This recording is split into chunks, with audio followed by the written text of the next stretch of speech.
sport at this moment is the Ravens and the Steelers. The Steelers and the Ravens. And the reason is not just because they're battling for supremacy in the AFC North at the moment. It's because it also goes back. It's because it's been a great rivalry and it's a great rivalry right now.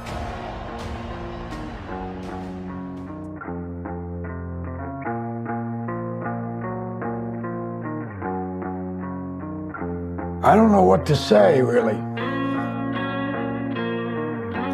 3 minutes to the biggest battle of our professional lives. All comes down to today. Either we heal as a team, or we're gonna crumble. Inch by inch, play by play, till we're finished. We're in hell right now, gentlemen. Believe me. And we can stay here, get the shit kicked out of us, or we can fight our way back into the light. We can climb out of hell. 1 inch at a time. Because in either game, life or football, the margin for error is so small. I mean, 1/2 a step too late or too early, and you don't quite make it. 1/2 second too slow, too fast, you don't quite catch it. The inches we need are everywhere around us. Hell yeah. They're in every break of the game, every minute, every second. On this team, we fight for that inch. On this team, we tear ourselves and everyone else around us to pieces for that inch. We claw with our fingernails for that inch. Because we know when we add up all those inches, that's gonna make the fucking difference between winning and losing.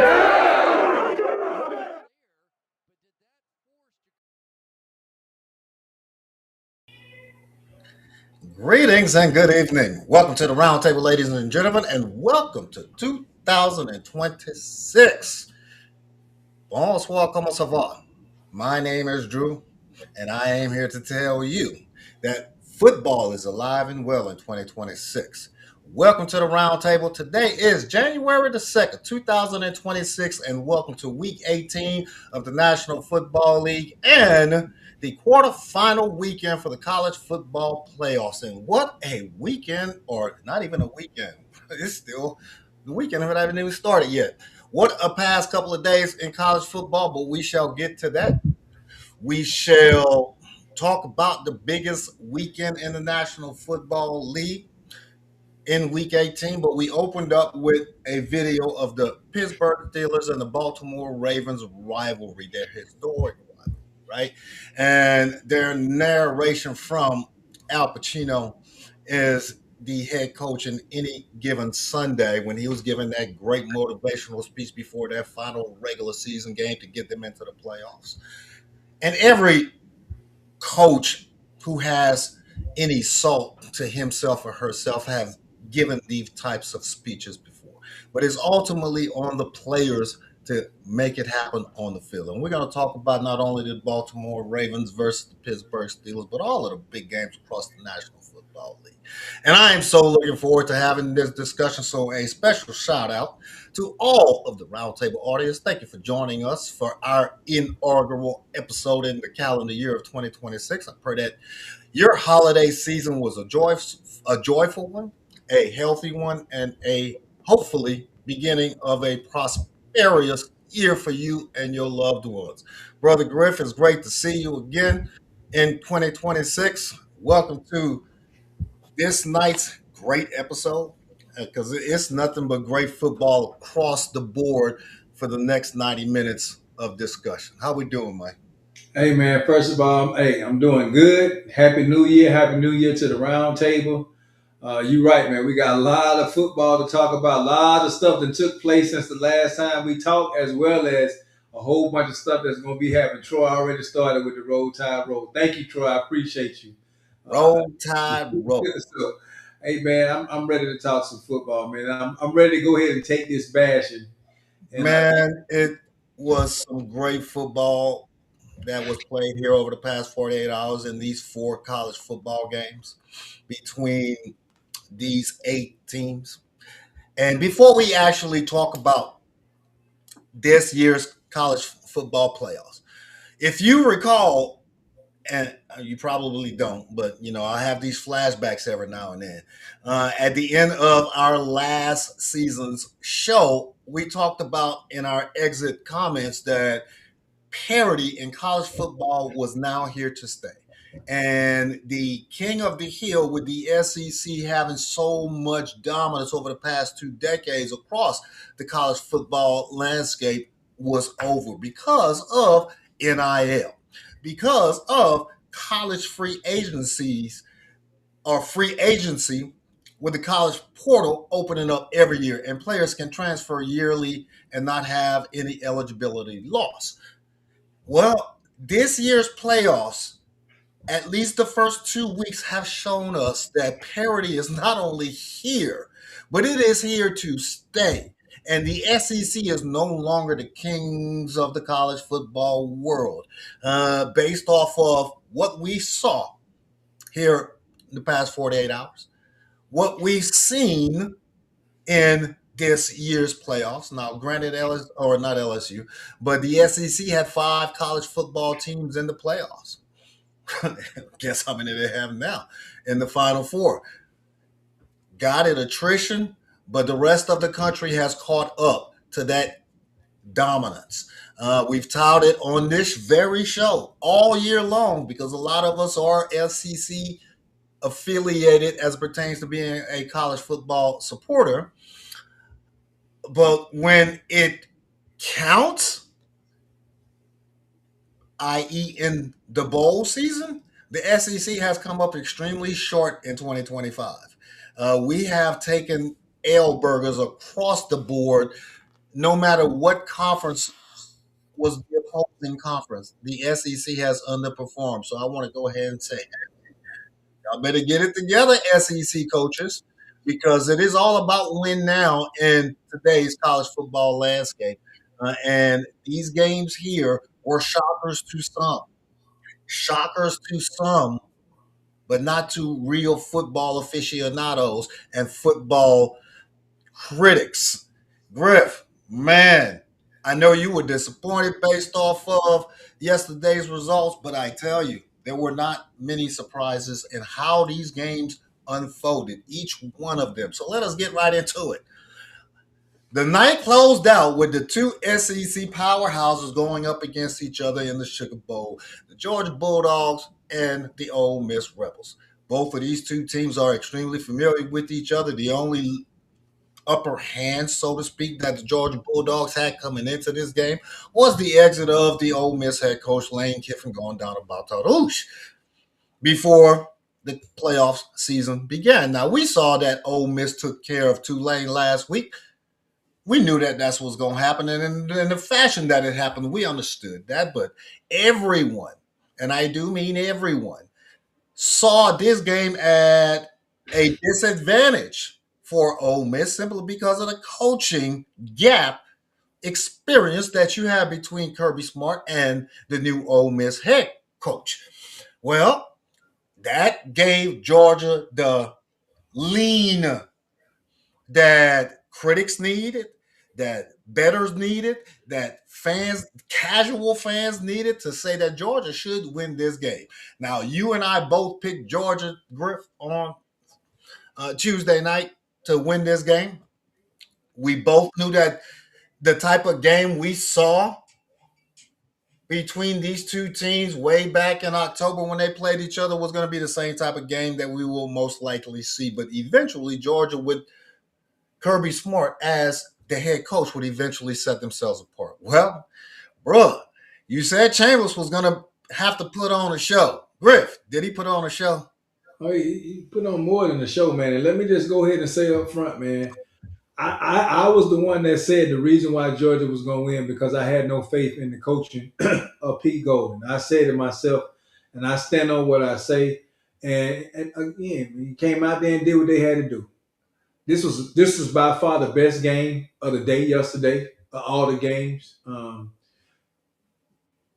couldn't have been no better as far as how the game went down. It came down to the wire. Yeah.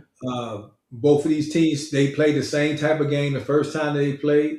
I just thought Georgia had been playing better ball, and with the exit of Lane Kiffin, I thought it was going to be some problems over there.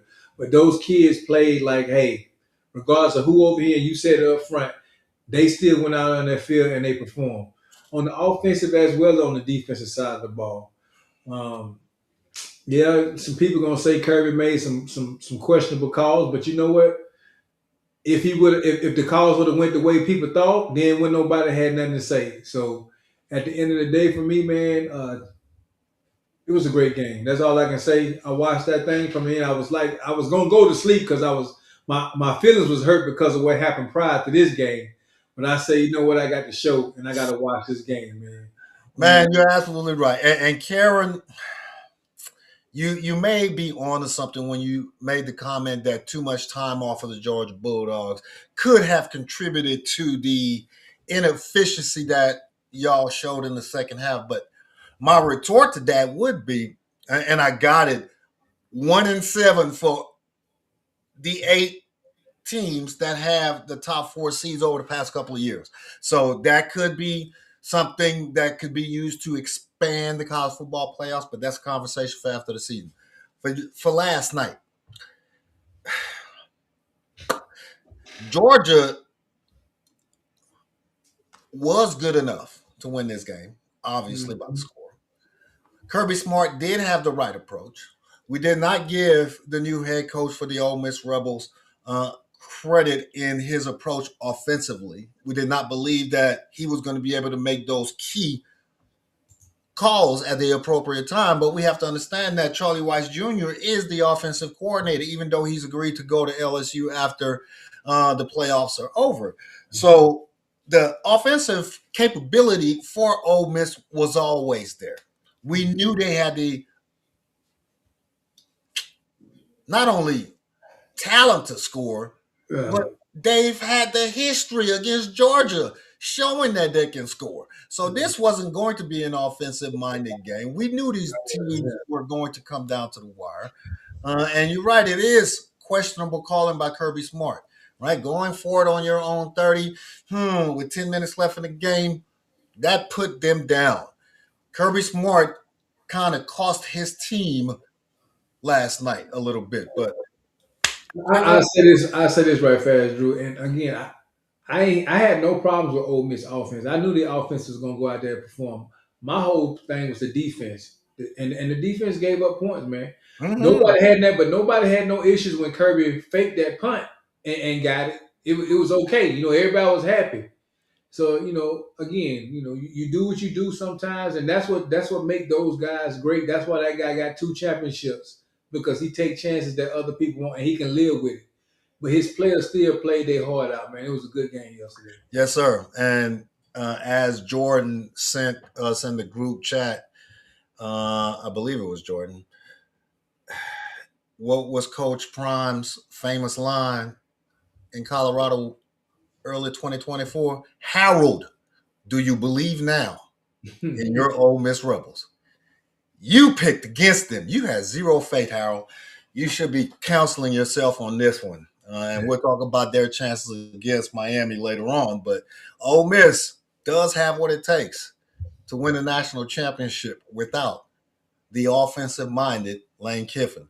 They can beat Miami. They can beat Indiana and or Oregon if that's who they would face in the national championship game. So Ole Miss is for real. I can't believe I'm saying it, but they have just as good of a chance of winning the Natty as anybody else. Georgia, phenomenal year, phenomenal season. You knew that you were going up against a formidable SEC opponent that was going to give it just as much as they took it. And you just came up on the short end of the stick at the wrong time on the clock at the end of the game, based off of play calling, based off of who had the ball last, based off of a slacked defense in the second half, as Griffin, it was mentioned in the chat. So too much time left. When they kicked that field goal to tie the game up, it was still 59 seconds left on the clock. And so that field goal, You had first and goal. They threw, but they throwing the ball. Stop the clock. Right, right. Second and third down. Ole Miss don't Stockton have no ran time. on first down, if I'm not mistaken. Ran on They first did. down, and he was down there at the 2-yard line. Your second and third down should have been. Stop the clock, man. And Ole Miss didn't have no timeouts. Yeah, exactly. So Georgia kind of played themselves out of going to the semis by the play calling in that last 90 seconds of the game, both on offense and defense. So congrats to Ole Miss. See you next weekend or next Thursday night against Miami in the Fiesta Bowl for national semifinal number 1. Now, the next one, Griff. We talked about this game on Tuesday night. History versus today. Who looked like the powerhouse as compared to who could have possibly looked a little bit overmatched? You were extremely confident based off of what Alabama did against Oklahoma that they could repeat that same type of performance against the Indiana Hoosiers, even though the Indiana Hoosiers was number 1 and undefeated, had the Heisman Trophy winner and the coach of the year and all of blah, blah, blah, blah, blah, blah, blah. But looked like a Alabama team because they have that Alabama pedigree. But man, no one in the country believed that Alabama was going to travel 2,523 miles to put up 3 points. This joker done mapped out the yardage on me. Y'all flew from Bama to Cali to kick a field goal. What happened? Drew, I'm going to say this, man. I don't mind losing. It's how you lose. Oof. It's how you lose. Oof. And how we lost yesterday is no excuse. Just like, people like to blame players and this player didn't do this and this player didn't do that. That was all coaching yesterday on both sides of the ball. It was like the last week after we played Oklahoma, all we did was play video games. So you cannot tell me that we prepared for this game. I would say, and not taking anything from Indiana. If you sat there and you looked at the field, man, Alabama was the much bigger team. They was way bigger than this team. I'm like, I know we didn't play against much tougher talent than they didn't play, but again, it was coaching, man. It was coaching. People, I'm so tired of hearing people say Alabama can't run the ball. You try to run the ball 9 times. 9 times. Do that mean you can or you can't? It was like on the other side of the ball, Indiana, them boys ran with they ran angry. The defense, they played angry. It was this. I just put this all on the coach. Coach the boy. It's obvious you could tell which coach was coached under the GOAT and which coach wasn't coached under the GOAT. You could see Indiana had that same swagger as a Nick Saban coach team, and this University of Alabama team looked like some team that won the lottery and got a chance to be there. That's it. Man, when I said parity across the NCAA landscape, this was the exact game I was talking about. Indiana beat the bejesus out of Alabama and made Alabama look like a JV squad. You are absolutely right. Alabama was the bigger team, the stronger team, but they did not play SEC football. Harold mentioned in the chat that y'all took your team trip to Disneyland and was taking pictures with Mickey Mouse and them instead of focusing on the game. So it tells you that the coaching approach, the coaching mentality, the coaching gravitas that Coach DeBoer has reflects something that is not what we traditionally say is SEC type of approach or SEC type of coach. All right, same argument that I had about my former coach down at LSU is the same argument that I hear from Alabama fans, including yourself. Never have I ever seen an Alabama team head into a college football playoff scenario or a national championship playoff scenario where they have 0 run game presence the entire year. Never have I ever seen such a thing, but yet you made it to the playoffs with 3 losses, 3 worthy losses, but yet 3 losses nonetheless. Beating an Oklahoma team that, they kind of 6-7-ish to me still. I would have imagined Alabama showing up more than they did yesterday. I picked Indiana to win the game, but I thought this game was going to be You somewhat did. competitive. You did, and let me answer Fred's question here because nobody's. I already put up front. Indiana played a good game. It ain't about whether or not Indiana was the better team. For me, it was how Alabama played. That's my problem. Indiana came in there and they did what Indiana had done all year. I ain't taking nothing away from Indiana, but the way that team played, what I saw was an organization. I think I said this on Tuesday. It's like a new leader come in and he just tried to erase the whole culture of the previous leader that was in there. Because I saw no fight in them kids at all on that field, on either side of the ball. None. Tackle. That was my problem. I don't care about losing. I done lost. Nick Saban done lost game. Hell. But even in his losses, you still see fight in those guys. What I saw yesterday was a team that what I think Kurt Herstreet said we was just existing. That's all we was out there on the field just existing. It was nothing. The play calling was atrocious. On the offensive side of the ball, play calling was atrocious. On the defensive side of the ball, can't tackle. It was and it was like you see no excitement on the sideline. You know, again, I got it. He's not Nick Saban. I ain't asking him to be Nick Saban. But what I am asking you to do as a coach is at least put up some type of product. That product that was put up yesterday was an embarrassment to every coach that never or every player that never played at the University of Alabama yesterday. That was embarrassing. So with that one statement, Mr. Garrett Griffin, and Jordan, I know that we're pressed on time and we have to move on, but I have to ask this question. Yes, sir. Last month, I asked you if y'all don't make the playoffs, does Coach DeBoer's job security need to be discussed? You said he deserves another year. After what you just said, and after what we saw yesterday, the biggest blowout, the most embarrassing blowout that the University of Alabama has ever taken in a bowl game or in a prime time scenario where you were projected to at least be competitive, does we need to revisit whether or not Coach DeBoer is the right fit for the Alabama Crimson Tide culture? I saw somebody damn near begin a GoFundMe to see if we can create enough funds to do a buyout. We did it down there in Baton Rouge. We now have our $91 million guy, and Harold, the eye of the tiger, is in Baton Rouge, and there ain't nowhere else. But Griff, do we need to have that conversation, or is Coach DeBoer deserving of another year? Look, brother, after 24 hours of sleeping on it, because I'm not that guy, man. All these people, all these microwave generation people, they want to see quick results or whatever. I'm not that guy.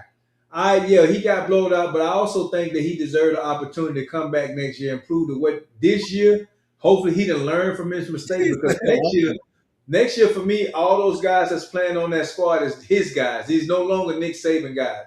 And I will say this again because Fred throws some bait out there for me. Fred, yes, Nick Saban could have probably lost this game, but I guarantee you that team still wouldn't have looked the way it looked yesterday. So to answer your question, yes, I think he should come back. What I think should happen though, the offensive coordinator should be gone. I'm just gonna be honest.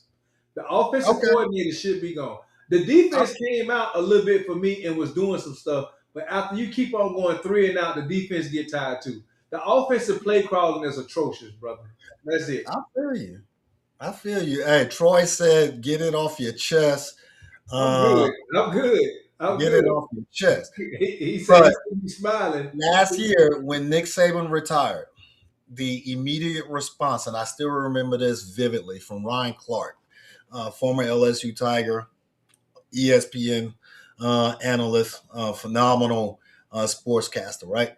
Said that the aura of Alabama is over. You are now back to just one of the best teams in the country. Yeah.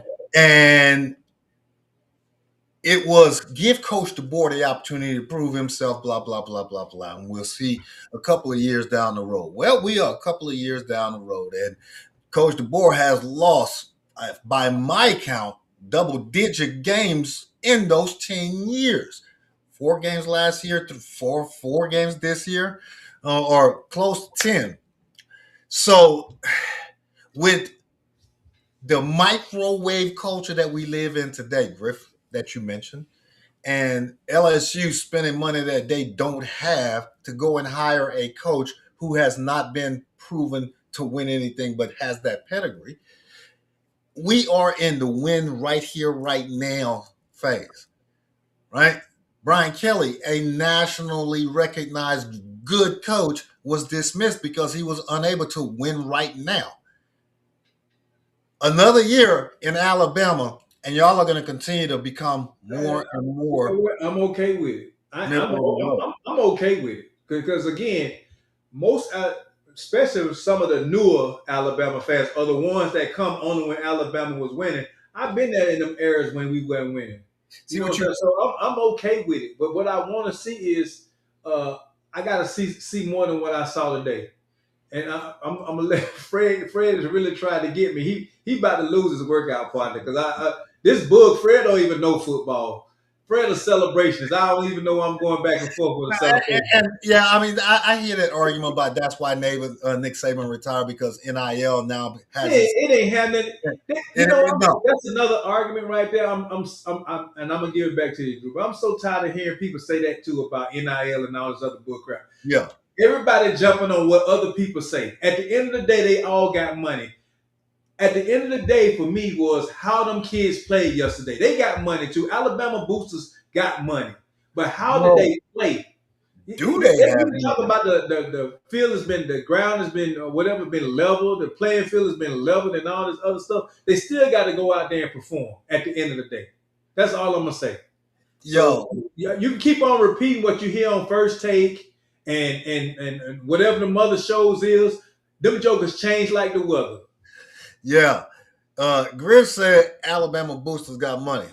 Man, I saw a stat today that Alabama boosters contribute, and Alabama football, the football program, puts out over $100 million. They're at the top of the list.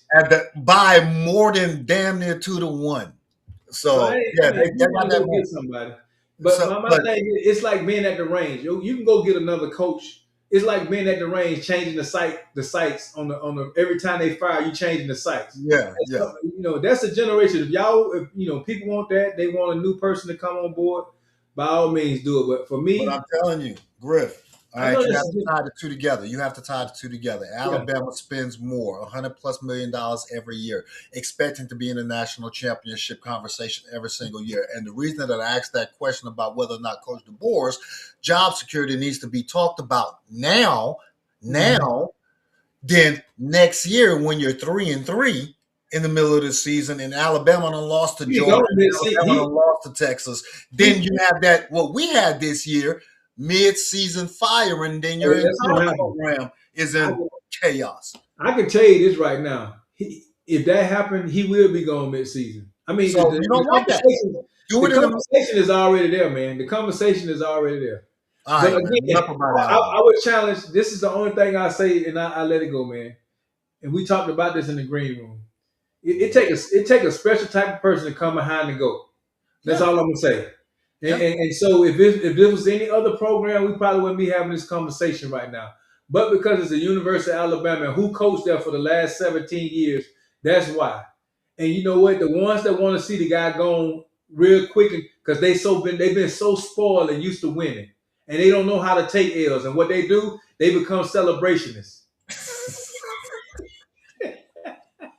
Boy, all right, dog, let it hold out. All right, hey, see you in 2026, Alabama, right there with the LSU. Roll Tide. Roll Tigers, baby. We'll be right back in this conversation next September. Now, this next one was not a surprise to me. I picked Miami Hurricanes to upset an overrated Ohio State Buckeyes in 2025 because simply they've done nothing, in my opinion. Again, this is just my opinion. They were the number 1 ranked team from week 2 all the way until the Big Ten championship game when they lost to Indiana.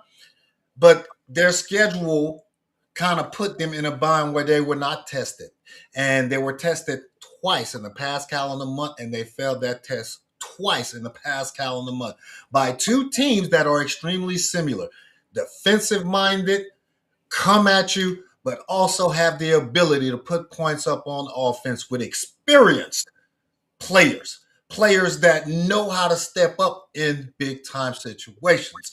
And the defending national champions came up short. Many people acted surprised, but I don't know why y'all are surprised. The Miami Hurricanes showed you last week when they went into a hostile SEC territory and beat a team that was having the season of its life. Why are y'all surprised that the Hurricanes beat Ohio State? That's my question to the audience. Griff, can Carson Beck? I keep coming back to my guy, Carson Beck, man. I was looking forward to Carson Beck going up against Georgia. I wanted to see it. Semifinal. I wanted to see that so bad. But what can Carson Beck do to ensure that the tenacity and the effectiveness of the offense matches what you see on the defense? And can that lead these Hurricanes, back to a natty? Drew, what do we always say? Defense win championship. Defense All Carson Beck has to do is not make no mistake. He was not a big factor in this game. It was the defense and the ability to be able to run the ball. That's what won this game right here. Saying didn't know what was coming at him, man. Them boys was coming at him from every angle. That boy, and they had four turnovers, two interceptions, 2 fumbles. You know, that was a difference making this game because of that defense. Carson Beck don't have to do much of nothing. The defense need to keep on doing what they're doing and run the ball. That's what won that game against Ohio State. Because again, we're looking at the score right now, but it was kind of like a blood game all the way into the fourth quarter. This game was still in reach for Ohio State. Mm-hmm. Oh yeah. Jeremiah Smith was out there cooking. He was cooking lit fire. It was the last few minutes of the game is when the score got to where it is right now. But Ohio State was still within reach. But that defense was the difference in this game. You're absolutely right, man. And funny story, or a story that kind of ties this together. The same cornerback, the same defensive back that got the pick six for the Miami Hurricanes went to Caught one on his brother. Caught one on his brother in high school. Ain't that something? Pick six to win the state championship in high school, and here in the playoffs to knock Ohio State out. But can Miami do it again would be the question.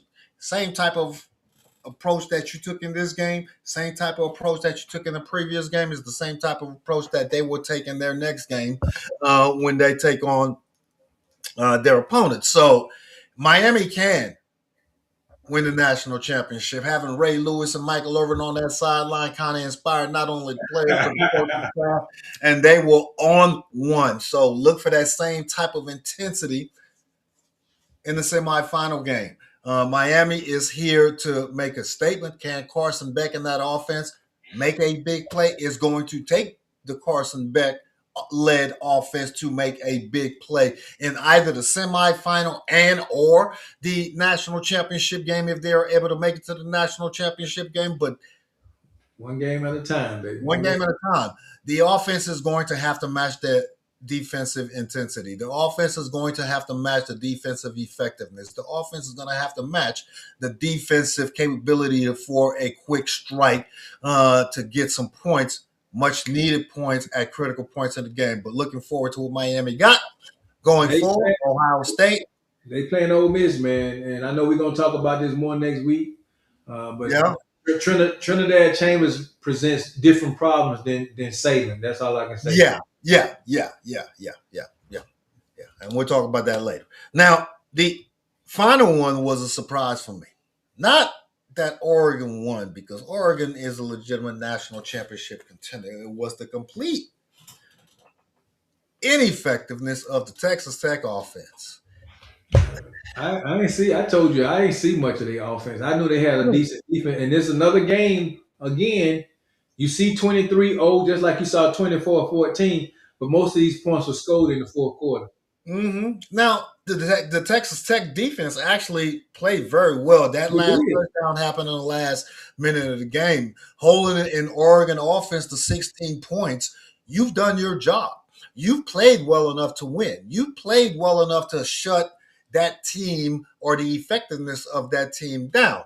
The just complete disappearance of the Texas Tech offense, I have no rhyme or reason as to why the Red Raider offense did not show up.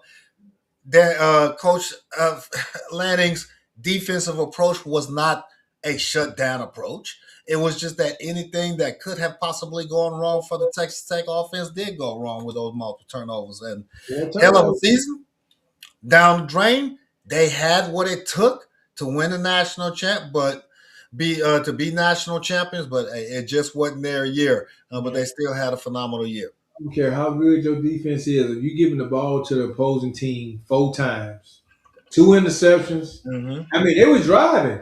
Those are the things, man. It is what it is, man. Yeah. I told you, Texas Tech for me. I mean, they just like Indiana. How we see Indiana now. Texas Tech was not a team that many of us say, hey, we didn't see them there. I knew they had a great defense, but their offense, I didn't see it. I didn't see it in all the games that I watched them play. I didn't see that much of an offense. Their defense was the thing. I think we look at the BYU game and thought we was going to see a little bit more. But again, it was a defense. Yeah, maybe a little bit of fool's gold, or it was just, a bad weekend of offensive football. And maybe if we played them again next weekend, it would be a different result. But it's a one-and-done type of situation. Kudos to Oregon Ducks. Y'all move on. Texas Tech, hell of a season. Griff, every weekend I say at a certain point in the show when we transition from NFL to college or vice versa, I say that college football is where it's at. But I tell you, bro, in week 18 of the National Football League, this is where it's at. This weekend of NFL football is why you play the game, where it's all or nothing. Everything is on the line. It is one of those situations where if we win or go home just to get into the big dance. Nothing like a one-game series. And that's what it is this weekend for several teams that are vying for their division title and are the overall number 1 seed in the National Football Conference. The brawl for it all. It begins in Seattle and San Francisco tomorrow night. 8 o'clock kickoff Saturday Night Football. The Seahawks and the San Francisco 49ers are taking on each other for the NFC West and the number 1 seed in the NFC. Seattle wins, everything goes through the 12th man. San Francisco win, they get to sleep in their own bed for the next 2 months or the remainder of the football season. They don't have to get on another plane because the Super Bowl will be played right there in Santa Clara. This is the Sam Arnold or Sam Darnold Bowl for me, man. It is Sam Darnold who is going to be the deciding factor. Seattle's defense is going to do what they do to keep Seattle in this game and give them scoring opportunities. I know we're going to talk about CMC, but I want to ask you, what does Sam Darnold need to do other than don't turn the ball over? But that's what Sam Darnold he got the leading receiver in the league on his team right now. He got a great running game, man. What he don't need to do is turn the ball over. You playing against a 49ers defense that them bend but haven't broken, but they have a lot of gaps because of injuries. You got a good defense. Keep the ball out of Brock Purdy and CMC's hand, and don't turn the ball over. Which we know if he get a little pressure on, he's been turnover prone. But I just think the Seattle defense is going to be the difference in this game. So you're gonna pick? You're going with Seattle because of it? Yeah, I'm going with Seattle in this game, man. I mean, and it's strictly because of the defense. I like the 49ers. I like what the 49ers have done this year with everybody, because they went under the radar screen, and everybody was like, they ain't gonna make it. They got all these injuries or whatever, and they sitting here right now with the possibility of being the number 1 seed, and like you say, sleeping at home for the next couple of weeks. But I just think at the end of the day, that Seattle defense is going to be the difference in this game.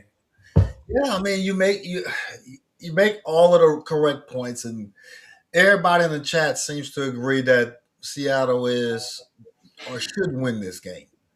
But why is San Francisco favored at home? Then you ask yourself that question. And they've had the tumultuous season that they've had with all of the injuries to all of their key players, both on the offensive side and on the defensive side at key points of the season. We've already touched upon the games that Purdy has missed and how well the back off Mac Jones has played at times, and how well he is capable of managing the team, not necessarily leading the team, but not driving the bus into the ditch. And with Bosa being out and Walk being out, that the defense had to be able to adjust in real time. But yet, some way, somehow, they are still 12-4 with the opportunity to not only compete for the division, but to compete for the number one overall seed in their conference when they have completely flown under the radar with a makeshift offense. Coaching. And luckily, CMC has stayed healthy all year. Coaching.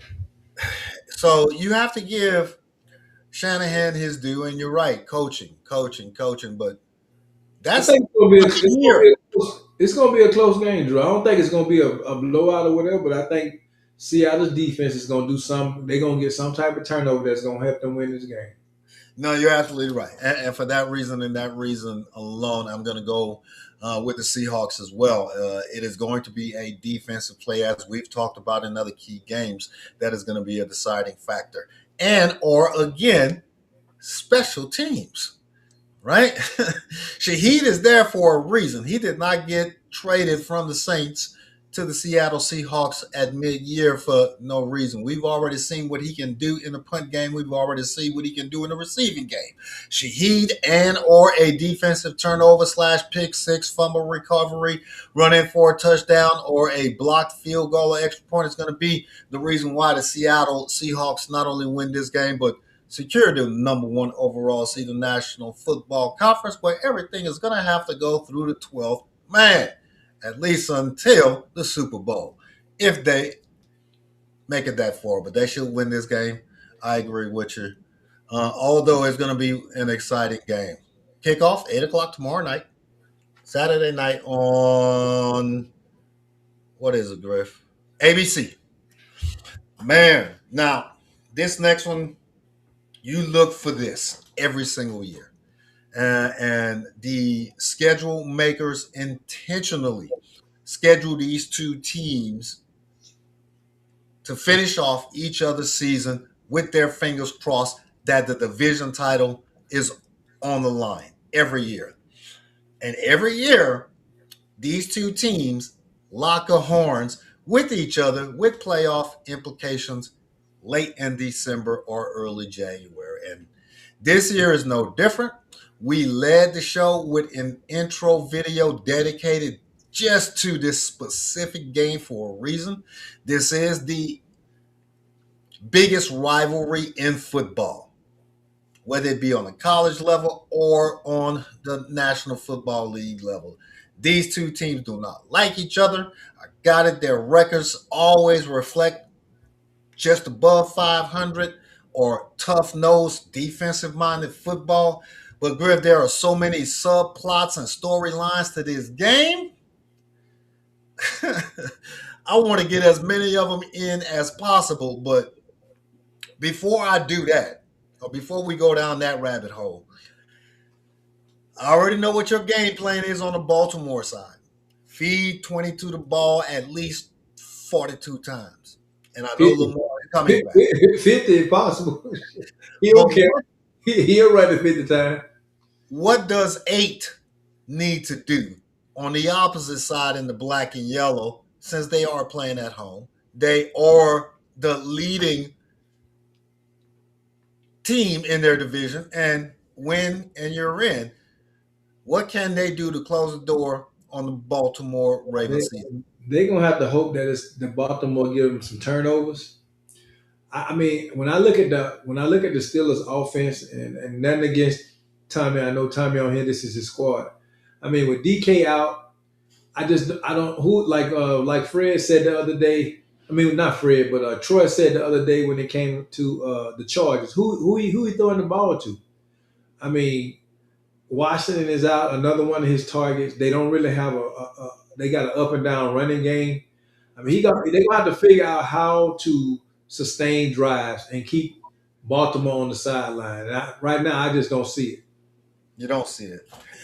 Well, Tommy, just to answer your question before I go into my game analysis, if your Steelers do lose or lose, you say you got a lot to say on Tuesday night. Well, hey, make sure that you take copious notes because I want you to have a clear frame of mind because you just might have a lot to say, bro.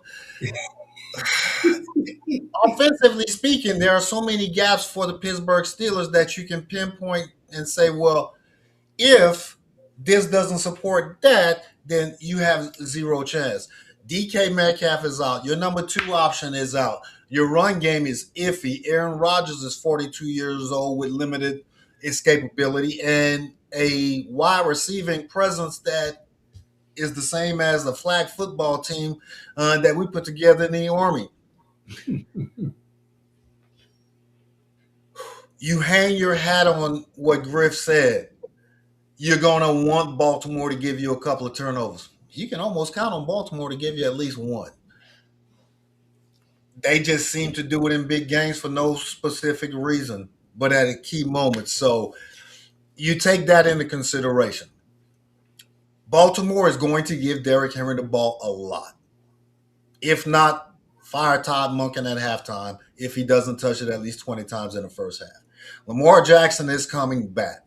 The best football player when he's completely healthy in the National Football League because he can throw 50, 60 yards on a rope. He can escape the pocket. He can break the ankles of 11 defensive players. He can outrun all 11 defensive players. So the Baltimore Ravens have everything lined up for them to win this game.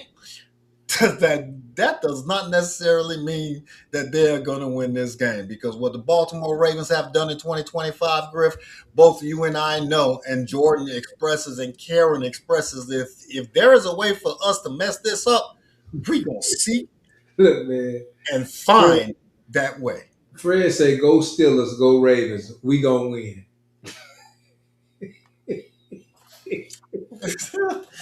Man. Fred, come on, man. You got to pick a side, at least for this weekend. This is the biggest rivalry in football. You can't be a supporter of both squads, my man. Good freaking night. We gonna win, man. Fred said we gonna win, baby. So you got the Ravens winning this game. I got the Ravens in this game, man. I think, again, with it being a rivalry game, it's going to be a tight game, but I still got the Ravens in this game, man. It's because of the offensive side of the ball. The Steelers look pedestrian over there. I just don't know what they're going to do. So we haven't talked about this yet, right? And the future of both head coaches based on how their team performs and whether or not either one of these two head coaches will depart based on whether or not they lose and or lose miserably and or lose based off of botch play calls and or taking chances at times in the game.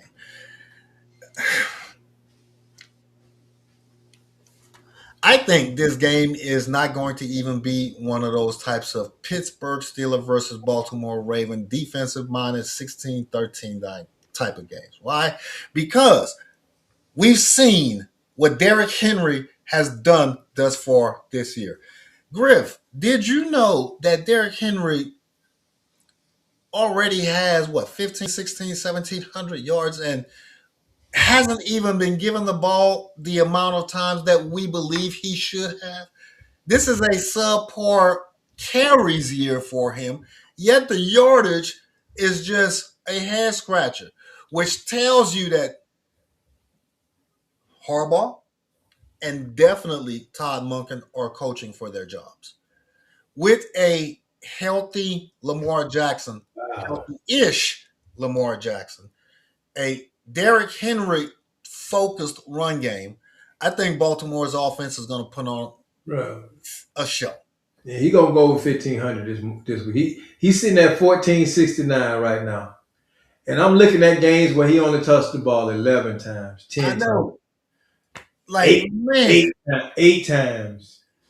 just That's why. imagine. And I got it. If the philosophy always was, we've been saving it for December and January. What that usually works when They you have a winning record, bro. didn't do that last year. You got lucky to end up where you are if it were not for the Cleveland Browns last weekend.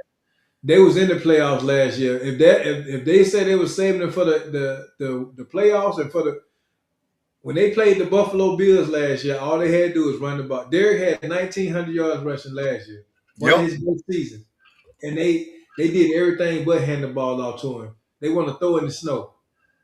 Man, I cannot wait for this game. This is the last game of the regular season. This is the Sunday night game kicking off at 8:20.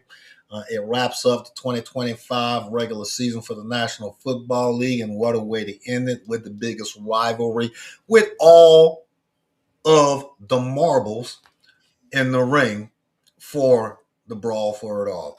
I cannot wait to see how this game unfolds. I hope that officiating does not play a part in this game. Injury does not play a part in this game. Does not play a part. You just did it. See, you should have said, man. Happen. And we have an exciting one where two teams that are historical great teams provide on a great show. Going from the brawl for it all in the Steel City to the big sombrero down there in Tampa, where a 7-9, ladies and gentlemen, 7-9 NFC South Tampa Bay Buccaneers, after losing 7 of the last 8, have a shot of winning the division. What the world? What is going on in my division? Griff, can your guy, Bryce Young, who is just in year 3, finish the job with his rookie head coach and win the NFC South this Sunday? I wouldn't call his head coach a rookie. They was together with each other last year. He benched Bryce last year. Oh, yeah. Yeah, he can, man. I mean, if he couldn't, they wouldn't be here playing for this division title. Although, if we go back to the footage at the beginning of the season, I told you it was going to come down to some little 8-9 team. I told you this back then, man. This is the safest conference. If you really want to, if you want your chances of making it to the playoffs, this is the conference to be in right here. The NFC South, you always got a chance. And the crazy part is, even with these two playing, the Saints and Atlanta game have some bearing over this game right here. I know, right? Man, hey, Troy, the one time I'm going to support you, bro, I'm pulling for the Carolina Panthers as well. As Griff mentioned, if the Carolina Panthers do not find a way to win this game, which they should focus on, having Bryce Young throw the ball.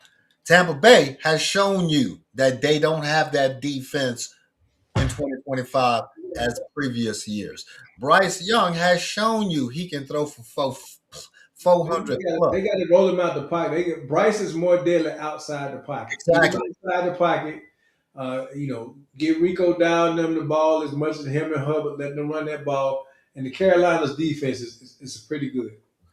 Yeah, man. And so whether it be 8-9 if Tampa Bay were to win and Atlanta ends up beating the Saints and they end up 8-9 and the Carolina Panthers end up being 8-9, they would win the division. And I guess we have a whole bunch of Nagatodamuses in the Roundtable family because we are all knowledgeable, right? A lot of us mentioned at certain points, like Harold said, when the Baltimore Ravens, they were 1-5, he predicted they'd finish the season 9-8. They have that chance.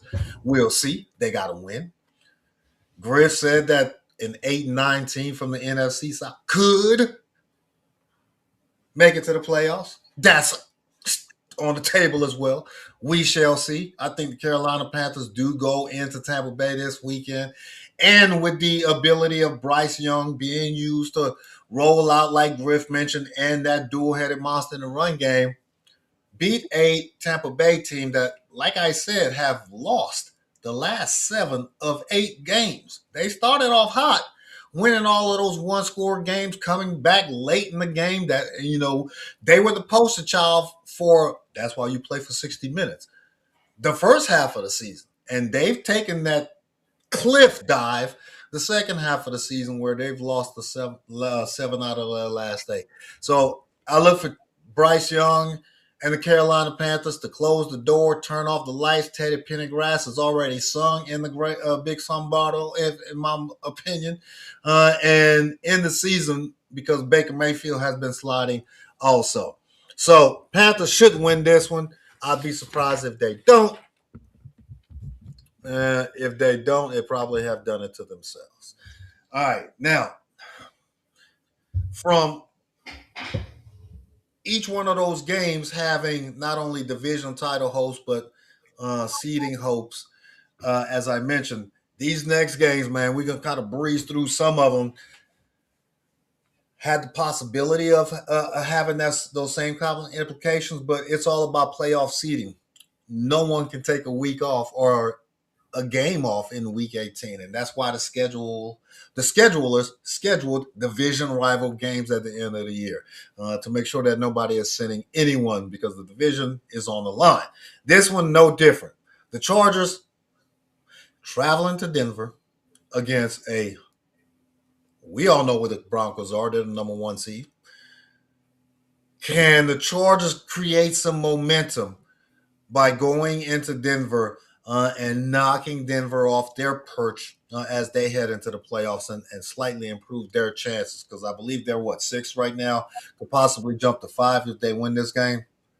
Well, they beat Denver early in the season. I just don't think it's going to happen because Trey Lance is starting this game. Harbaugh has elected to sit Herbert out for this game because he don't see him moving up any further. Chargers got a good defense, but the Broncos got a good defense. We just don't know which Bo Nick's going to show up. That's all. I think, Bo Nix is what they number 2. The Broncos is number 1 or number 2? They number 2 right now, right? They're number 1 if I'm not mistaken. They number 1 in AFC. I don't think they're going to lose that spot, man. So they're going to play all their players, whereas the Chargers are sitting some people out. Yeah, I forgot about Justin Herbert being sat down for Trey Lance for this game. This is the game of incentives, right? Contract incentives. Most of the time, week 18 is that opportunity to get those numbers that you need to get those bonuses at the end of the regular season. So which team has that along with making sure that we exit this game healthy, not want to lose the number 1 seed if I'm Denver, making sure that I secure that number 1 seed because I want that week off.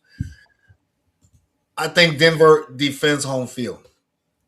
I don't see with Trey Lance as starting quarterback for this final game, and Jim Harbaugh probably taking the approach that I'm going to play this kind of close to the vest, where the play calling is going to be somewhat conservative. I'm going to try to get, Keenan Allen his numbers. I'm going to try to get other players with contract incentives, their numbers, so that they can get those bonuses. But other than that, I'm not going to open up the playbook to where I'm looking to get somebody hurt. And Denver defends home field. What you got? Yeah, I got Denver in this game, man. They still number 1, man, but they got to win this game if they want to keep that number 1 because they got the Patriots right on their neck. So, and both of them got the same record, and the Patriots got a much easier game this weekend than the Broncos do. Yeah, you're right. So, Broncos got to show up. Chargers are going to show up, but if they win this game, it would be a huge upset simply because what's on the line for the Broncos. All right, Jordan, we can move on to the next game, man. The Lions against the Bears. A lot is on the line for the Bears. Lions want to play spoiler. Disappointing year for them because of all of the talent that they have on the offensive side, more so on that side than on the defensive side. A repeat of 2025 for them as they had in 2024 on the defensive side, where they were borderline crippled defensively with all of the injuries on their defense. They had the same type of result in 2025, and the offense wasn't able to compensate for that. But can they go into Chi-Town and disrupt the Bears and kind of knock them out of the number 2 slot where they are right now? If the Bears win, they lock up the number 2 position. If they lose and Philly wins, they slide down to number 3. Can the Bears defend home field 1, head into the playoffs, clicking with Ben Johnson and Caleb and them? Or can Dan Campbell, just on his exit out the door, destroy any hopes that the Bears may have to have a deep season push or deep playoff push? They blew the Bears out early in this season. But that Detroit Lions team don't look like the team that beat the Bears earlier this year. The Bears look like a much more put together team. I don't know what's been going on with that offense over there on Detroit. I mean, the 2 running backs, the dual-head monster that we talked about so much. This will be a game that they should be able to show out because the Bears are not good against the run. But I just think playing in Chicago is going to be tough for Detroit. Them dome teams don't do well in that cold weather, baby. And you said the Bears don't want to give up that number 2 seed. So they got way more to play for than the Lions do. You're absolutely right. We highlight the dual-headed running monster that the Detroit Lions have because it's more thunder and lightning and flashy. But if you look on the opposite side of the field, the Bears have one that is just as legitimate, probably more dependable and more reliable here in the late season because it has a little more beef added to it. And you add on to that the escapability of Caleb Williams. He's able to use his legs to extend plays, to extend drives by getting first downs at key times in the game or key moments in the games. Is something that you don't or we haven't seen from the Bears in the past. That is the difference in this year's Chicago Bears. What they did last weekend in San Francisco offensively showed me that they can go into the playoffs confidently, that Ben Johnson can open up his playbook to whatever play that he thinks he and Caleb can conjure up because they've shown at key moments they could do it. Bears win this game. I believe they win this game rather easily. The Lions are not what we thought they were. They are not what they were in September. They were not what they were in October. And they are who they are in December and January, though. So they close out their season with an L. Bears head into the playoffs on a high note. Green Bay Packers, Griff. Green Bay Packers, man. This is the team that everybody has so many high hopes for, but have fallen short because of injury, because of decisions during moments in games that you've taken L's when you should have won. Can they close out their regular season heading into the playoffs on a high note? Or can the Skulls defend home field to close out the year and give the Green Bay Packers real reasons for concern, like they closed the door for the Detroit Lions last weekend? I think the Vikings are going to win this game, man. One is because I don't think Jordan Love is playing this week. That the Vikings then quietly won their last 4 games, and it's because of that daggone defense. That defense is going to smother Malik Willis. And I got it. McCarthy playing. The quarterback over there is not that great, but something tells me, man, that the Vikings gonna close this thing out with a Green Bay win, just to say that they beat their division rivals. Yeah, no team has a leg up because neither team has a leg up because it's the backup quarterback starting in this game. I don't believe Jordan Love is going to play, especially since the Green Bay Packers are locked into the seventh position. It would be smart to play him, especially since he's coming off of an injury. And this game is going to be decided by the backup quarterback. Now, obviously, you have more confidence in Malik Willis because he's shown you here recently that he can show up in big-time moments at key points of big-time games. But like you said, Griff, the Ray Flores defense has turned it up a notch in the last calendar month, which has been the reason why they've won these key games against teams that were playoff caliber teams. And it does not really matter. Well, it does matter whether or not McCarthy was playing. Again, this is another incentive game. Again, contractual incentives may be tied to it, but as Griff mentioned, closing the regular season out against a division rival to really spoil their regular season and confirm what we almost already know, that the Green Bay Packers are going to be a one and done team in the playoffs. If they end up having to travel to Chicago, if Chicago is the number 2 seed next weekend, they can't beat Chicago in Chicago this year. And this game will close the door for them, at least for me. So I got the Vikings as well. I agree with you. The Vikings should be able to defend home field and really have questions about Green Bay's effectiveness or going into the playoffs, even with Jordan Love returning, and whether or not they could travel back into Chi-Town and close the door on that side. So we shall see. Yeah, Harold X's. As of right now, Harold, when I was looking earlier, they still got Malik Willis starting this game for the Green Bay Packers. His question was who's supposed to be playing quarterback. They hadn't made no determination on whether Love was going to play or not. But again, going into the playoffs, I would think that you want Love to play. Yeah. Sit on the side, but if he can play. If he can pass concussion protocol, I think he should play. But I think as of right now, they got Malik Willis starting. I don't think he should play this weekend. So we'll see.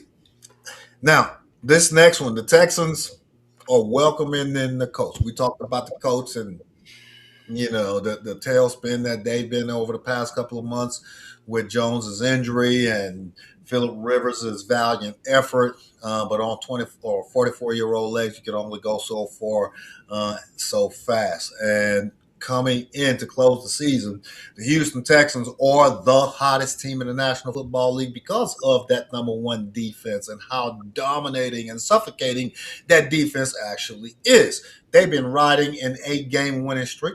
They've beaten playoff team after playoff team after playoff team after playoff team. Have taken 1 L in the past 2 months, and that was against the Denver Broncos on a last-second field goal. This is the tune-up game for them heading into the playoffs. We all know that they are not the most proficient team on offense. They have limited firepower on offense. They have limited weapons on offense. But Griff, they still have the chance to win the division if the Tennessee Titans are lucky enough to beat the Jaguars.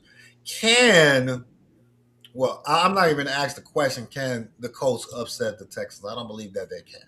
But how far are you looking for the Texans to go into the playoffs if they can dominate in this game, both on the offense and on the defensive side? The defense is scared, man. First of all, let me correct myself. You right, Harold. Malik Willis is out. LaFleur say Clayton Tune. I don't even know who that guy is. That's another reason why they're finna lose. Clayton Tune is going to be starting. Jordan did pass concussion protocol, but he got Clayton Tune starting. Love will be the backup should Tune get hurt. The defense is scary, man. Me and Troy talked about this before we came on. Look, the Titans beat the Colts the first time they played, and Daniel Jones was playing. That defense has got even better since then, man. The offensive side of the ball still, they don't have an identity. But again, when you got a defense playing the way that they playing, you said defense win championships, baby. You don't have to have that much, man. All you gotta do is get a field goal or something like that. Like the Chicago Bears and some of those other great teams, man. The Ravens, when they won all their Super Bowl, they weren't putting a whole bunch of points on the board. Their defense kept them in there. So Can they go far? I think so, man. I think as of right now, the Texans is in the number 5 spot, but they could move up should the Jaguars lose. Um, I think they're gonna. I don't think too many teams in the AFC want to play them. So let me ask you this question. We talked about the biggest rivalry in football. The winner of the Pittsburgh Baltimore game will host these very same Houston Texans next weekend in the wild card. Can Houston travel to either one of those two cities and that defense Yep. lead that team to a victory? Yep. Against those two teams. Against those two teams, because that will be the matchup if the Jaguars beat the Tennessee Titans and win the division, right? Houston Texans would end up in the 5 seed. They would travel to the 4 seed. 4 seed is going to be the AFC North champs. Houston should win this game. Their number one objective is come out of this game healthy. Their number one objective, obviously, is with the dub, but to tune up for the playoffs and work on some offensive identity, like Griff said. Now, the Tennessee Titans, you can move on, Jordan. The Tennessee Titans are traveling to those very same Duval County Jaguars, where Trevor Lawrence has found the ability to efficiently win consistently. I got it. They went to the playoffs last year, but that team is hitting a new stratosphere. They're playing for the division. They most likely will win the division. Most likely will be the number 3 seed because Denver number 1, New England number 2. But what are you looking for Trevor Lawrence and the Duval County Jaguars, assuming they win this game, going into the playoffs, and what kind of impact they can have in the playoffs? I think they peaking at the right time too. As far as going into the playoffs, man, the defense need to keep on playing the way it's playing. Trevor Lawrence, limit mistakes. He threw an interception this past week. He can make some errors at some point. And I get the ball in ETN. You know me, I'm a running guy, man. I just think if you got a good defense and you can run the ball, you can control the game. And you take a lot of pressure off your quarterback. Everybody, they use this word game manager, but I'm gonna tell you, man, ain't nothing like having a quarterback that can manage a game and not lose the game for you because the defense been playing. So for me, that's what they need to do to keep on moving forward, man. Let the defense cook. Get the ball into ETN's hand, and then when Lawrence need to throw the ball, let him throw the ball. He got Brian Thomas Jr. He got Jacoby Myers, them guys over there. Patrick Washington. So he got some players over there, but don't put him in a position where he could lose the game for you. No, you said it all. Jaguars should win this game comfortably. My offensive approach, if I'm the Jaguars head coach, is to close the door before halftime.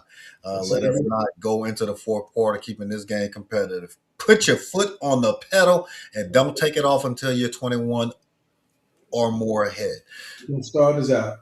Yes, sir. Yes, sir. Now, Cardinals traveling to the Rams to close out their season. The only reason I really wanted to focus on this game was because can the Rams use this game as their bounce back game to head into the playoffs, to kind of come back from those recent struggles they've had over the past couple of weeks, man? What are you looking for the Rams so that they can bounce back and head to the playoffs on a high note in this game?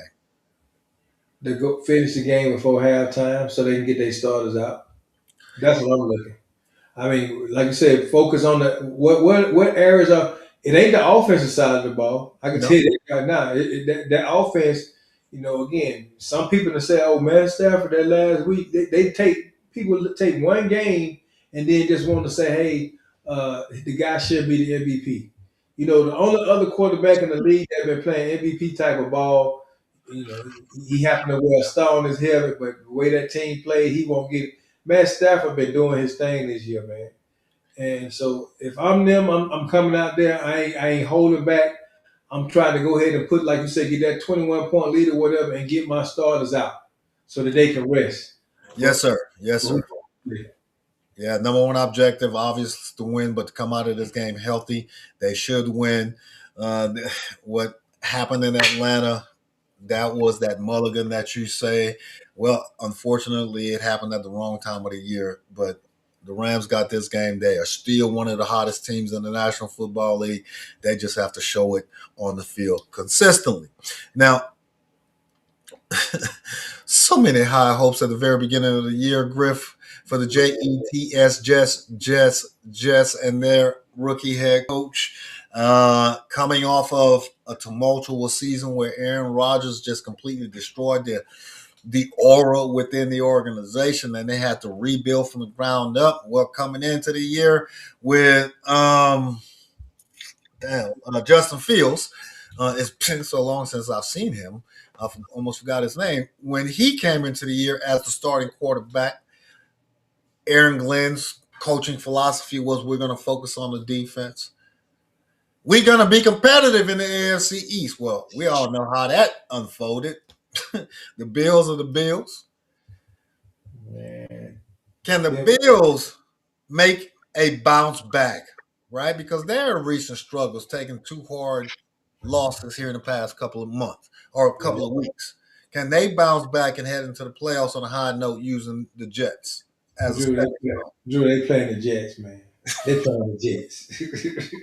Man, this can't be competitive now. This game, I promise you, the Jets is not gonna. They are not gonna give up their draft spot, man.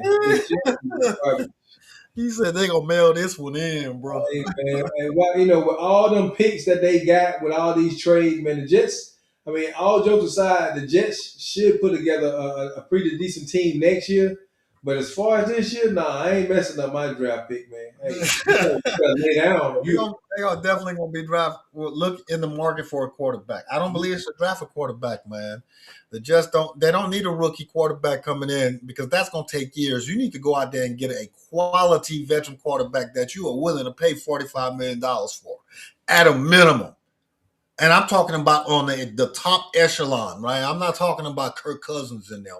I'm not talking about that type of veteran quarterback. I'm talking about one of these quarterbacks that is a starter for another team, and you pull him away from that team with the checkbook.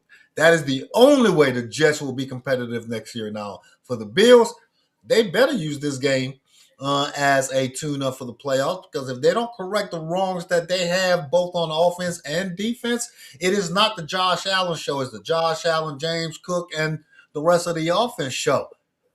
Josh Allen can't do it all by himself. James Cook can't do it all by himself. Everything has to work in cohesion to make sure that they have a shot. They have the ability to make a deep run into the playoffs, but they just like the Baltimore Ravens, undependable.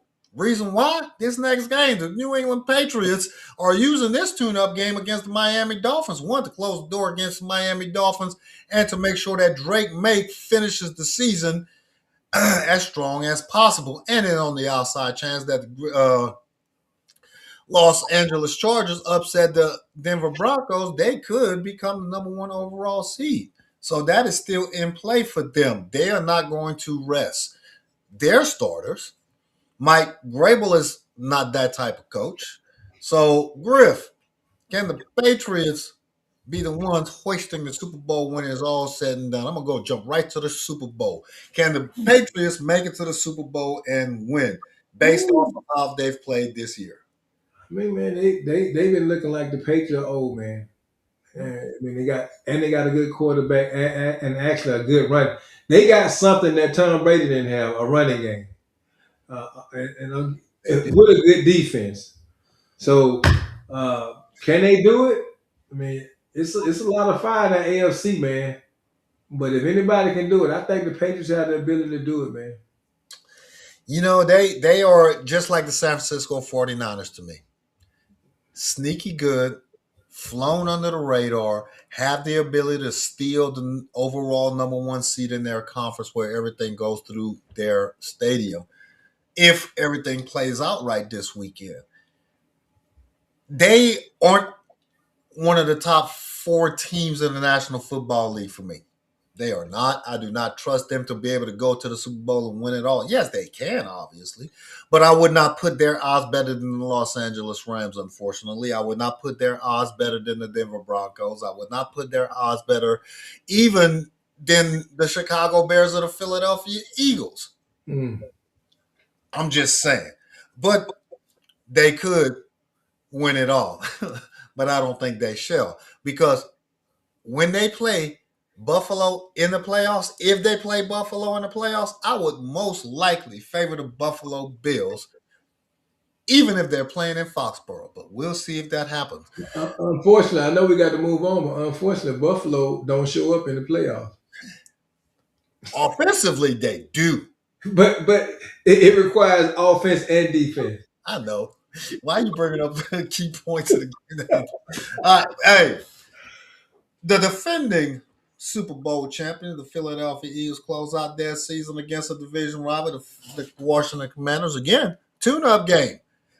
They cannot sit Jalen Hurts and them. They cannot sit their key starters because they are competing for the number 2 overall seed. They need to win this game and to have Chicago lose so that they can be the number 2 overall seed. It makes a difference whether or not you're 2 or 3. Both of y'all are hosting the wild card game, but if the number 1 overall seed loses in the divisional round and you win in the wild card and the divisional round, you're hosting the NFC title game. So the number 2 overall seed is critical. They're gonna win this game unless they completely jack this up. But the same question that I've had for all of the other playoff teams is not necessarily about the game that they're playing this weekend, is about what kind of playoff run can they put together. Does the Eagles have an identity on offense? And if so, what is it? We don't know. We've been talking about that all season. They don't have an identity. And I think with all that talent, last time I checked, I think he actually is sitting his starters this weekend. really? Yeah. I don't think he know he don't have a chance of getting that number 2 spot. But we don't know. They just figure out a way. And I think that will probably be the Achilles heel, because even last year when they played, man, and they went to the Super Bowl, that offense was sparking. You know, Saquon was doing his thing. Well, you know, Saquon ain't doing his thing this year. Jalen, you know, it's been on and off, but the defense is peaking at the right time. But I wouldn't be surprised with this Commanders team, man. I mean, they records say one thing, man, but they still be putting up some fights. So this is a division game, but I don't see the Eagles going as far in the playoffs. Yeah. I mean, they with them making the conscious decision to sit all of the starters and forego the opportunity to possibly become the 2 overall seed.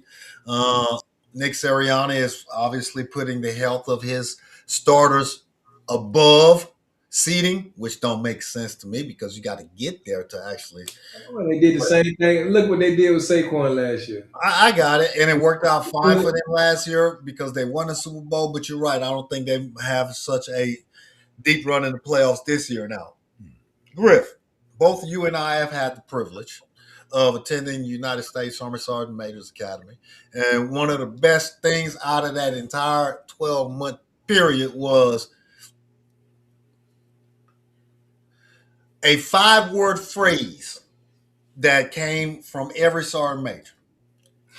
Always hunt the good stuff. Right? Always hunt the good stuff. Hey, next year is our year, bro. We all believe this for those of us that are already eliminated from the playoffs. So we got to support our team because we're already looking ahead. We're already looking at 2026. Next year is our year. And teams that are not in the playoffs are already planning for the next year, whether or not the coaching staff is going to be gone, whether or not we're going to have the same players here. We're going to just tear everything up and start all over. Well, my Saints fall into that category, obviously. God daggone it. We did not have the year that we thought we were going to have. Actually, we had a better year than we thought we were going to have. We knew this was going to be a rebuilding year. We sucked for the first 3 months of the football calendar season, but have somehow found a way to win 4 consecutive games here over the past calendar month to finish the year with the opportunity to have 7 dubs under our belt, going against a 8-8, I don't know what, 7-9 Atlanta Falcons team that has severely underperformed because they had the talent to actually do something this year. But next year is our year. I'm somewhat surprised about Tyler Shuck and the success he's had for my Saints team. But I'm bringing my Saints onto screen for the first time this year because they've earned their time in the sun to get these 30 seconds of, hey, Falcons. Falcons. What? Falcons. You going against my team? Hey. These Three-quarters. Drew, you won't get that much commentary off neither one of these next 2 teams. Falcons. I'm just going to tell you who I'm picking. Falcons. All right, man. All right. Well, we can move on. Who that going to win this game simply because the Falcons only play for 3 quarters? Bijan Robinson. That's all I'm saying. Bijan. I got you. But both of these 2 teams could affect, like Griff mentioned earlier, the NFC side title, depending on how that game turns out. Now, this one could have been a little exciting, and it's going to have the fanfare simply because Myles Garrett is chasing the sack record. Currently sits at 22 sacks, needs 1 sack against Joe Burrow. 2 teams that continue to underperform, 2 teams that continue to disappoint the Ohio fans, and the Cincinnati Browns and the Cleveland Bengal fans. And I said it that way for a reason because they mirror each other every year.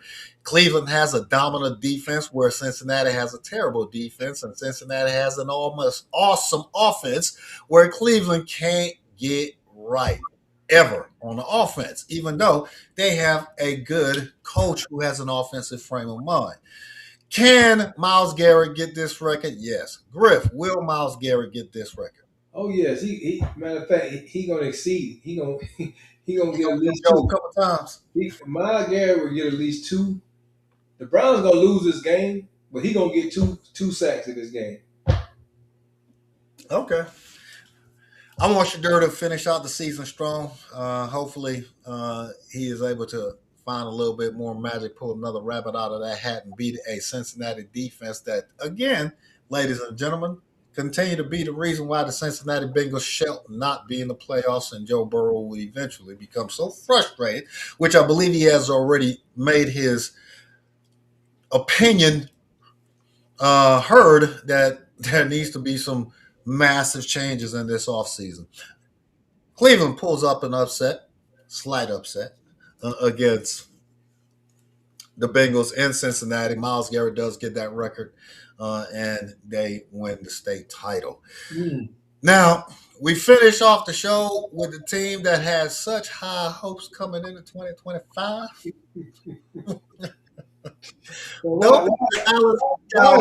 How about them Cowboys? Hey, why is Jackson Dart bigger than Dak?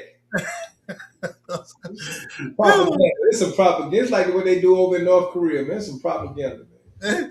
Because Dak has a full body frame, and Jackson Dart just has his torso. They're making him look bigger than Dak, man. Yeah, man. But no, disappointing year for the Cowboys. You got anything that I want to give you these 90 seconds to talk about what y'all need? I ain't got nothing to say other than you know who I'm rolling with.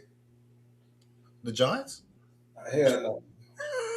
Hey, you go. I mean, even though Vegas said that the Giants got a 51% chance of winning this game, I don't get that.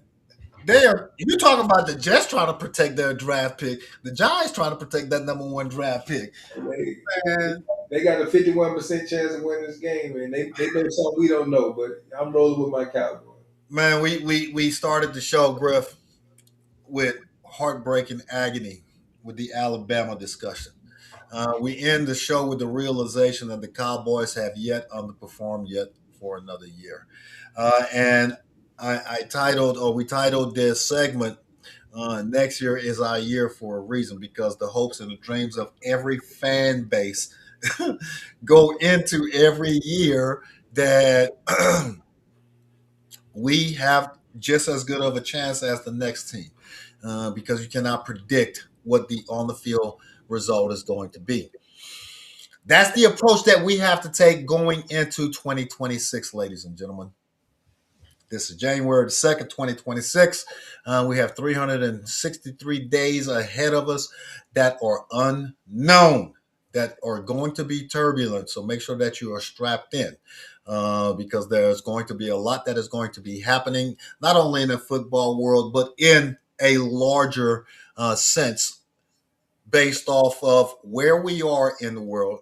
And the actions that are happening at that particular time. So my initial message to the Roundtable audience and to just the public in general for 2026 to make sure that you have a plan, make sure that you don't rely on that plan always. And you have to be adaptable and flexible because situations around you and near you are going to change, and you have to be able to adjust in real time to be a good coach, to make those adjustments that you continue to fight the good fight and always hunt the good stuff. Yeah, you got away with words.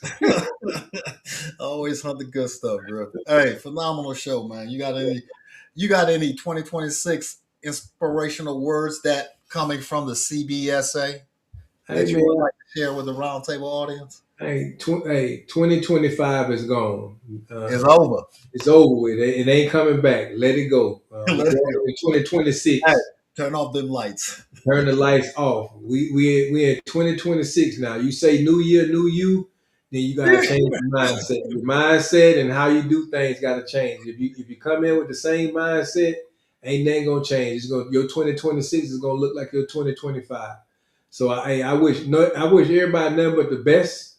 Continue to stay safe out there, like Drew said, man. And happy hunting this weekend. Hopefully your team wins. And I look forward to us sitting up here breaking down what we've seen in all these games, as well as talking about the next round of the college football playoffs on Tuesday. Yes, sir. Yes, sir. The college football semifinals on next Thursday and next Friday, respectively. Game 1 and game 2. So next week's discussion is going to be focused around that. This upcoming weekend, ladies and gentlemen, the final weekend in the NFL regular season with all of the huge implications around these games that we talked about over the past 90 plus minutes. Looking forward to that discussion on Tuesday. And as Griff said, hopefully your team does do well this weekend and ends the regular season on a high note with a dub. And if they are fortunate enough to make it to the playoffs, do well in the playoffs. For us in general, 2026 is going to be a year of new opportunities, new possibilities, new endeavors. Stick to your grind. Stick to your grind and stay focused on the goal that you have set for yourself personally, spiritually, professionally. Y'all have a great weekend, a safe weekend. Take care of yourselves. Take care of your family. Do something nice for someone that you may not even know, if given the opportunity, because it just might be the best thing that happens to them on that particular day. See y'all on Tuesday. Y'all be breezy.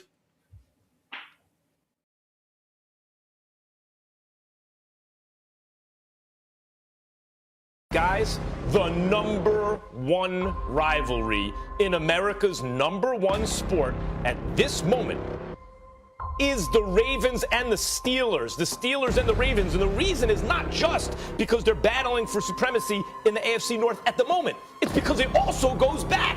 It's because it's been a great rivalry, and it's a great rivalry right now.